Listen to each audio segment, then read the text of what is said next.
Muito bom dia a todos os bispos, pastores auxiliares, como também aos obreiros, colaboradores nesta manhã de domingo.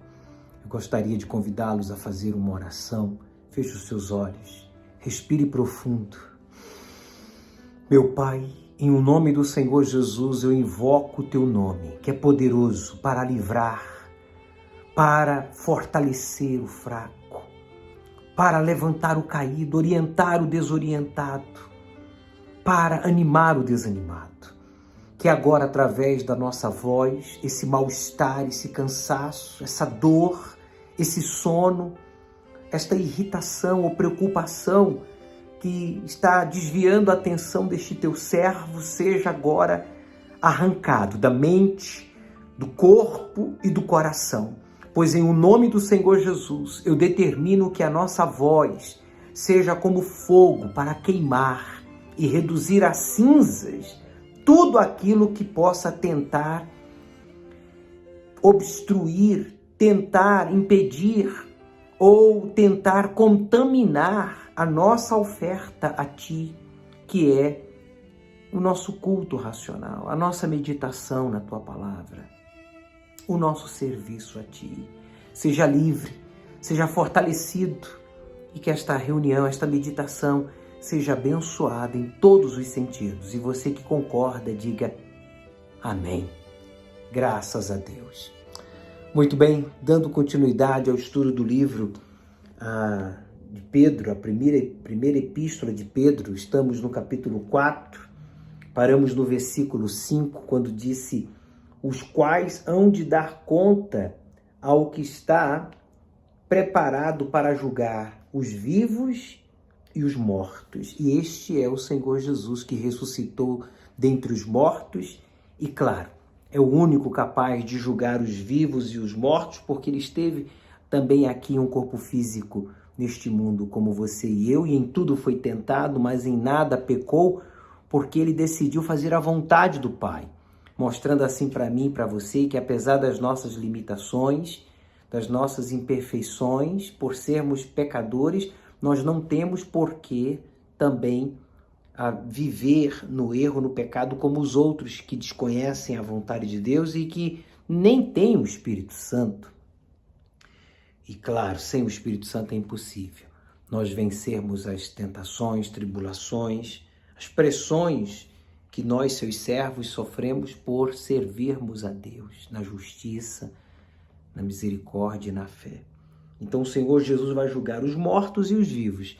Os vivos, quando Ele voltar para arrebatar a sua igreja, que estarão vivos, e os mortos, os falecidos. Mas também aqui os vivos e os mortos se refere a dois grupos, que são os que estão vivos espiritualmente, porque já o conhece, como eu e você, como também os mortos que não o conhecem ainda, que são as pessoas que ainda não foram evangelizadas, libertas e salvas. Então, Ele é quem vai julgar e é a Ele que nós vamos dar conta das nossas obras, das nossas atitudes, das nossas prioridades e escolhas que fazemos em vida. Por isso, a salvação é o único bem que nós ganhamos ou conquistamos em vida e que levamos conosco após a morte. Nenhuma outra coisa, casamento, filhos, títulos, posição, bens, fama, conhecimento, nada disso se levará para a eternidade. Ou você e eu estamos salvos no presente momento, em vida, e no nosso último suspiro, ou quando se toque a última trombeta e Jesus venha nos buscar, iremos ao seu encontro e iniciaremos a eternidade e levaremos conosco a nossa salvação, ou aqueles que aqui rejeitarem a salvação não poderão adquiri-la após a morte. Isso é impossível. No versículo 6 ele disse: porque por isto foi pregado o evangelho também aos mortos, para que, na verdade, fossem julgados segundo os homens na carne, mas vivessem segundo Deus em espírito, em espírito. há muitas contradições sobre este versículo, né? Quando fala que Jesus pregou o evangelho também aos mortos, está se referindo não que ele tenha ido pregar aos que estavam no inferno sobre a palavra de Deus, porque já não havia mais salvação. O testemunho que ele desceu às profundezas do inferno e arrebatou a chave da morte foi para deixar o testemunho de que ele venceu o pecado, ele venceu a morte, e o que havia sido pregado pelos seus servos, por exemplo, desde Noé até João Batista, era um fato, que Deus tinha o plano de salvação, que o Deus vivo é o Criador e a Ele devemos cultuá-lo, reverenciá-lo e obedecê-lo. Mas não que houvesse possibilidade dos mortos serem salvos. Como foi falado no versículo anterior, o único bem que nós levamos após a morte é a nossa salvação, que tem que ser adquirida enquanto estamos vivos. Mas, claro, ele pregou aos mortos por meio de Noé, até João Batista, através dos profetas, dos seus servos. E quando ele diz aqui, para que, na verdade, fossem julgados segundo os homens na carne. Em outras palavras, as pessoas que rejeitam Jesus como Salvador, que rejeitam a Deus como único Senhor e Criador, ignorando a existência de Deus, e que teremos que dar conta das nossas palavras, como também das nossas ações, das nossas obras, a Deus como Criador após a morte, é que nós seremos julgados, essas pessoas, esses homens aqui, a ambos os sexos.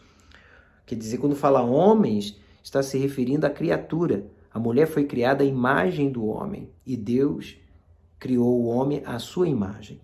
Está se referindo ao julgamento que sofrerão de serem julgados pelas suas obras, segundo os homens, na carne, como diz aí. E por isso ninguém vai ser salvo pela carne, ninguém vai ser salvo por obras de caridade, por mais honesto, bom que a pessoa tenha sido, sem Deus, sem a fé em Deus, sem assumir a fé no único Deus, o Criador, e em Jesus, o Salvador, haverá salvação para esta pessoa. Esse versículo é muito profundo, né? Porque diz aí, mais vivessem segundo Deus em espírito. Quer dizer, foi anunciado aos que morreram um dia viver segundo Deus em espírito, quer dizer, inteligência. Esse espírito aqui não é Espírito Santo, é razão. Está em letra minúscula, inteligência. Usassem a razão, a inteligência. Como que tudo isso veio à existência? O Criador criou. Então se esperava e se espera que a criatura, como os animais, por exemplo, a criação, a natureza e os animais reconhecem a Deus, a grandeza de Deus, como afirma passagens bíblicas. E o homem que foi criado à imagem e semelhança de Deus recusa a crer na existência do Criador, do Pai, de Deus. E por isso ele diz, foi anunciado a estas pessoas, foi pregado o Evangelho, quer dizer, a salvação, foi chegado ao intelecto deles, ao entendimento deles, que há um Deus que perdoa, que salva e que espera que você e eu venhamos viver segundo ele, segundo as suas orientações, segundo a sua justiça. Como disse, né, Deus a Caim, cabe a ti dominar esse sentimento, esse desejo mal que há no teu coração. Quer dizer, Deus pregou para Caim, Deus e os seus servos, né, diretamente Deus pregou como pregou para Noé e a outros, e falou a Abraão, a Isaac, a Israel, aos patriarcas e aos profetas e ao seu povo por meio dos seus servos. Deus tem falado hoje para que a gente viva segundo Deus, segundo a vontade dele, o entendimento dele, a orientação dele, a palavra dele, e não segundo o que falo ou o que a gente sente ou o que os outros querem.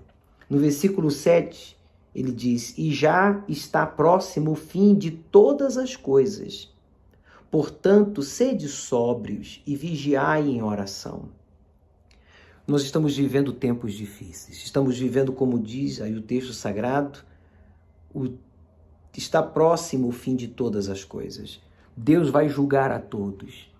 Deus vai julgar o mundo e o seu julgamento começa na igreja, de dentro para fora, porque seria injusto Deus começar o seu julgamento de fora para dentro, uma vez que os que estão fora, muitos desconhecem a vontade de Deus, as Escrituras Sagradas. Então o julgamento de Deus começa de dentro para fora. Daí o porquê a apostasia, que são pessoas que um dia foram da fé, hoje serem inimigas da fé, se apostataram, se tornaram inimigas da fé. E por quê? Porque não foram batizadas com o Espírito Santo. E os que foram, mas apagaram o Espírito Santo, insistindo no pecado, ou encobrindo um pecado, não se convertendo, esses acabaram voltando à velha vida e se tornaram inimigos da cruz de Cristo, porque hoje tudo lhes acusa. Não que os acusemos, nem Deus, mas a consciência deles os acusa.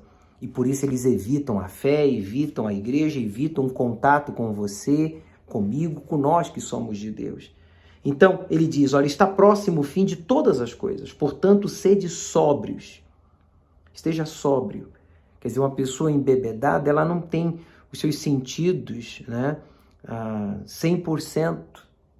Ele não tem como guiar ninguém. Uma pessoa embriagada, que é o contrário de sóbrio, ela não pode exercer nenhuma função, nenhuma responsabilidade na obra de Deus. Espiritualmente falando, os embriagados são os que ficam bebendo do vinho deste mundo. São os que ficam bebendo de literaturas, de pessoas que não têm o Espírito de Deus e acaba absorvendo aquele espírito, aquela mentalidade, aquele ponto de vista, aquela forma de ver as coisas, a sociedade, a si mesmo, ao mundo, acabam embriagados, influenciados. E estes não podem servir a Deus, não podem fazer a obra de Deus, porque para você poder ajudar alguém, imagine você se sujeitar a um cirurgião, a um enfermeiro, a um médico embriagado. Você acha que ele vai dar atenção e cuidado preciso a um doente, por mais inteligente, capacitado que ele seja? Você crê que a orientação dele, o cuidado dele vai poder ajudar esse enfermo? É claro que não. Por isso é o que Deus fala aqui na sua palavra. Para que a gente possa ajudar os outros, nós temos que estar bem, sóbrios e vigiar em oração, sempre vigilantes, nos policiando, nos perguntando, à luz da palavra de Deus, o que eu tenho que mudar?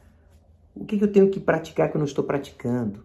O que eu tenho que aceitar que eu não estou aceitando? Eu estou me opondo a ti, a tua direção, a tua obra, a liderança que o Senhor colocou sobre mim.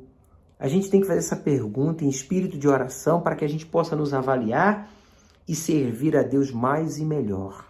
Disso se trata esses 2 versículos. Eu me estendi um pouco para não deixar nenhuma dúvida, porque muitos ficam em dúvida em relação a esses 2 versículos, mas penso que tenha ficado claro e de fácil entendimento para todos. Caso você tenha alguma dúvida, envia para a gente e procuraremos esclarecer o quanto antes. Bem, foi um prazer imenso estar aqui com todos vocês, uma boa reunião e nos veremos na iurde ou nas nuvens.